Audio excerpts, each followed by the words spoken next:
Again welcome to നാട്ടുരുചി. നമുക്കിന്ന് ഒരു നെയ്മീൻ കറി തയ്യാറാക്കാം. ഏത് മീൻ കറി ആയാലും വളരെ എളുപ്പത്തിൽ എങ്ങനെ തയ്യാറാക്കാം എന്ന് നോക്കാം. അപ്പോൾ ഞാൻ ഒരു തക്കാളി കട്ട് ചെയ്ത് വെച്ചിട്ടുണ്ട്, ഒരു 10 ചെറിയ ഉള്ളി അരിഞ്ഞ് വെച്ചിട്ടുണ്ട്, 2 കഷ്ണം ഇഞ്ചി, ഒരു 3 പച്ചമുളക്, ഇത്രയും റെഡിയാക്കി വെച്ചിട്ടുണ്ട്. ഇനി നമുക്ക് ഒരു 5 ചെറിയ സ്പൂൺ മുളക് പൊടി, 2 ചെറിയ സ്പൂൺ മല്ലിപ്പൊടി, പിന്നെ നമുക്ക് മഞ്ഞൾപ്പൊടി വേണം. അത് കുറച്ച് മതി, അതുകൊണ്ട് ഞാനത് എടുത്ത് വെച്ചിട്ടില്ല. പിന്നെ ഇനി നമുക്ക് വേണ്ടത് തേങ്ങാപ്പാലാണ്.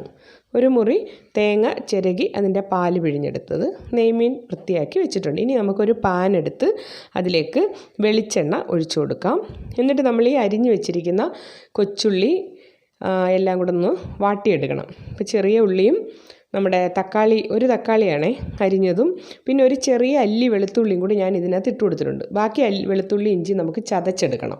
അപ്പോൾ ഇത് ഇത്രയും കൂടെ ഒന്ന് വഴറ്റി എടുക്കണം. അപ്പോൾ ചെറിയ ഉള്ളി, തക്കാളി, ഒരല്ലി വെളുത്തുള്ളി. അപ്പോൾ ഈ സമയത്ത് നമുക്ക് കുടംപുളി എടുത്ത് ഇത്തിരി വെള്ളത്തിലിട്ട് വെച്ചേക്കാം. അപ്പോൾ ഒന്ന് വഴന്ന് കിട്ടിയിട്ടുണ്ട്. ഇനി ഇതിലേക്ക് നമുക്ക് നമ്മൾ എടുത്ത് വെച്ചിരിക്കുന്ന മുളക് പൊടി ഇട്ട് കൊടുക്കാം. ഞാനത് ഡിസ്ക്രിപ്ഷൻ ബോക്സിൽ കൊടുത്തിരിക്കാം കൃത്യമായ അളവുകൾ. മല്ലിപ്പൊടി ഇട്ട് കൊടുത്തു, മഞ്ഞൾപ്പൊടിയും ഇട്ട് കൊടുത്തു. ഇനി ഇത് നന്നായിട്ടതൊന്ന് ഇളക്കി അതിൻ്റെ പച്ച മണം ഒന്ന് മാറി റെഡ് ഒരു ബ്രൗൺ കളറിലേക്ക് മാറുന്നത് വരെ ഒന്ന് ഇളക്കി കൊടുക്കണം. അത് നമ്മൾ സാധാരണ വീടുകളിലൊക്കെ എപ്പോഴും കറിയൊക്കെ വെക്കുമ്പോൾ അതിൻ്റെ പച്ചമണം മാറിയല്ലേ വെക്കുന്നത്. അപ്പോൾ അതുകൊണ്ട് അത് നന്നായിട്ടൊന്ന് ചൂടാക്കി എടുക്കണം. കരിയാൻ പാടില്ല. ലോ ഫ്ലെയിമിൽ പാനിനകത്ത് എണ്ണ ഒഴിച്ചാണല്ലോ, അതുകൊണ്ട് കരിയത്തില്ല. അപ്പോൾ നന്നായിട്ട് നമുക്കതൊന്ന് ഇളക്കി നമുക്ക് മിക്സിയിൽ അരച്ചെടുക്കണം ഇത് തണുക്കുമ്പോൾ. അപ്പോൾ തണുത്തിട്ടുണ്ട്. അപ്പോൾ ഇനി നമുക്ക് മിക്സിയുടെ ചെറിയ ജാറെടുത്ത് ഇത് അതിലേക്ക് ഇട്ട് കൊടുത്ത് ചെറിയതായിട്ട് കുറച്ച് വെള്ളം, ഒരു തുള്ളി വെള്ളം ഒഴിച്ചൊന്ന് അരച്ചെടുക്കാം. ഇനി ഇഞ്ചിയും വെളുത്തുള്ളിയും നമ്മൾ ചതച്ചെടുത്തത് നമ്മുടെ ചട്ടിയിലേക്കിട്ട് ഇത്തിരി വെളിച്ചെണ്ണയും കൂടെ ഒഴിച്ച് അതൊന്ന് ചൂടാക്കി എടുക്കാം. ആ ഇഞ്ചിയുടെയും വെളുത്തുള്ളിയുടെയും പച്ചമണം ഒന്ന് മാറിക്കിട്ടണം. അപ്പോൾ നമ്മുടെ അരപ്പ് റെഡി ആയിട്ടുണ്ട്. ഇനി ഈ ചൂടായ ചട്ടിയിലേക്ക് നമ്മുടെ അരപ്പ് ഒഴിച്ചു കൊടുക്കാം. അപ്പോൾ അരപ്പ് ഒഴിച്ച് ഇനി നമ്മൾ അതിനകത്ത് ആവശ്യത്തിന് വെള്ളമൊക്കെ ചേർത്ത് നമ്മുടെ മീൻ കറിയുടെ ഒരു ചാറ് റെഡിയാക്കി എടുക്കുകയാണ്, ഗ്രേവി.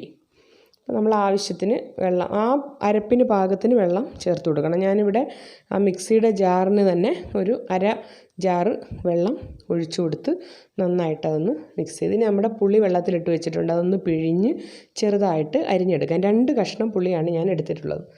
ഒരു തക്കാളി നമ്മൾ അരച്ചും ചേർത്തിട്ടുണ്ടേ. 1 കിലോ മീനാണേ, 1 കിലോ മീനിൻ്റെ അളവാണ്. അപ്പോൾ ഇനി നമുക്കിതിലേക്കൊരു 2-3 പച്ചമുളക് കൂടെ കീറി ഇട്ട് കൊടുക്കാം. പിന്നെ ആവശ്യത്തിന് കറിവേപ്പിലയും ചേർത്ത് ഇനി ഈ അരപ്പൊന്ന് തിളച്ച് വരണം.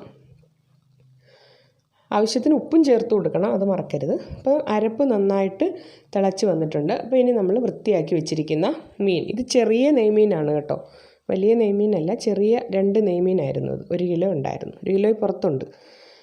അപ്പോൾ അതുകൊണ്ട് ആ തല ഉൾപ്പെടെ നമ്മളങ്ങ് ഇടുകയാണ്. അപ്പോൾ ഇനി ഇത് നമ്മൾ ആ ചട്ടിയിലോട്ടിട്ട് ചെറുകെ ഒന്ന് ഇളക്കി കൊടുക്കണം. കഷ്ണങ്ങളെല്ലാം ആ ചാറിലൊന്ന് മുങ്ങണം. ഇനി നമുക്കിതിലേക്ക് നമ്മൾ പിഴിഞ്ഞ് വെച്ചിരിക്കുന്ന തേങ്ങാപ്പാൽ ചേർത്ത് കൊടുക്കണം. തേങ്ങാപ്പാലും കൂടെ ചേർത്ത് കൊടുത്തു. ഇനി ഇത് നമ്മൾ ആവശ്യത്തിന് ഉപ്പും ചേർത്ത് കൊടുത്ത് നമ്മളിനി അത് അടച്ചങ്ങ് വെക്കാം. ഇനി മീൻ അവിടെ ഇരുന്ന് വേവണം. കണ്ടോ, ഒരു 5-10 മിനിറ്റോളം ആയിട്ടുണ്ട്. നമ്മുടെ തിളച്ച അരപ്പായിരുന്നല്ലോ, അതിലേക്ക് നമ്മൾ തേങ്ങാപ്പാൽ ഒഴിച്ചു കൊടുത്തു. അപ്പോൾ നമ്മുടെ മീൻ കറി ഏതാണ്ട് പാകമായിട്ടുണ്ട്. ഇനി അതൊന്ന് കുറുകി വരണം, തിളയ്ക്കുന്നുണ്ട്. അപ്പോൾ ഈ സമയത്ത് നമ്മൾ ഉപ്പൊക്കെ നോക്കി ആവശ്യത്തിന് വേണമെങ്കിൽ ഉപ്പ് കുറവുണ്ടെങ്കിൽ നമ്മൾ ഉപ്പൊക്കെ ചേർത്ത് കൊടുക്കണം. അപ്പോൾ വളരെ രുചികരമായ മീൻകറിയാണ്. എത്ര കഴിച്ചാലും, നമ്മൾ ചോറിനകത്തൊക്കെ ഒഴിച്ച് എത്ര കഴിച്ചാലും മതിയാവാത്ത വളരെ സ്വാദിഷ്ടമായ മീൻകറിയാണ്. നിങ്ങൾ എന്തായാലും ഇത് ഒന്ന് ട്രൈ ചെയ്ത് നോക്കണം കേട്ടോ. നെയ്മീനല്ല, ചൂര, ഏതായാലും ഇതേ രീതിയിൽ കറി വെച്ച് കഴിച്ചാൽ നല്ല ടേസ്റ്റ് ആയിരിക്കും. ഈവൻ ചാള പോലും നമുക്ക് ഇങ്ങനെ കറി വെച്ച് ഇത്തിരി തേങ്ങാപ്പാൽ കൂടി ഒഴിച്ച് ഇങ്ങനെ അരച്ച് മിക്സ് ചെയ്ത് ചേർത്ത് കഴിഞ്ഞാൽ വളരെ സ്വാദിഷ്ടമായ മീൻകറി തയ്യാറാക്കിയെടുക്കാനായിട്ട് സാധിക്കും. അപ്പോൾ ഈ മീൻകറിയുടെ സ്വാദൊന്നും ആരുടെയും കുത്തകയല്ല എന്ന് മനസ്സിലാക്കാം. കാരണം എല്ലാവർക്കും ഇതേ രീതിയിൽ മീൻകറി തയ്യാറാക്കിയെടുക്കാൻ സാധിക്കും എന്നുള്ളത് നമുക്ക് തെളിയിച്ചു കൊടുക്കണം കേട്ടോ. അപ്പോൾ നിങ്ങൾ എന്തായാലും ഇതൊന്ന് ട്രൈ ചെയ്യുക. അപ്പോൾ നമ്മുടെ മീൻകറി എല്ലാം റെഡിയായി. ഇനി അവസാന വട്ടം, ഇത് ഓപ്ഷണലാണ്, ഞാൻ ഇത്തിരി വെളിച്ചെണ്ണ കൂടി തേങ്ങാപ്പാൽ ചേർത്തതാണ്, വെളിച്ചെണ്ണ ചേർക്കേണ്ട ആവശ്യമില്ല. പക്ഷേ എന്നാലും മുളക് കറി ആയതുകൊണ്ട് ഞാനൊരിത്തിരി വെളിച്ചെണ്ണയും കൂടെ ചേർത്ത് ഒന്ന് ഇളക്കി, നമ്മൾ ചട്ടി ഒന്ന് കറക്കുമല്ലോ, ചട്ടി കറക്കി മീൻ റെഡി ആയിട്ടുണ്ട്. അപ്പോൾ എന്തായാലും എല്ലാവരും ഇതൊന്ന് ട്രൈ ചെയ്ത് നോക്കുക.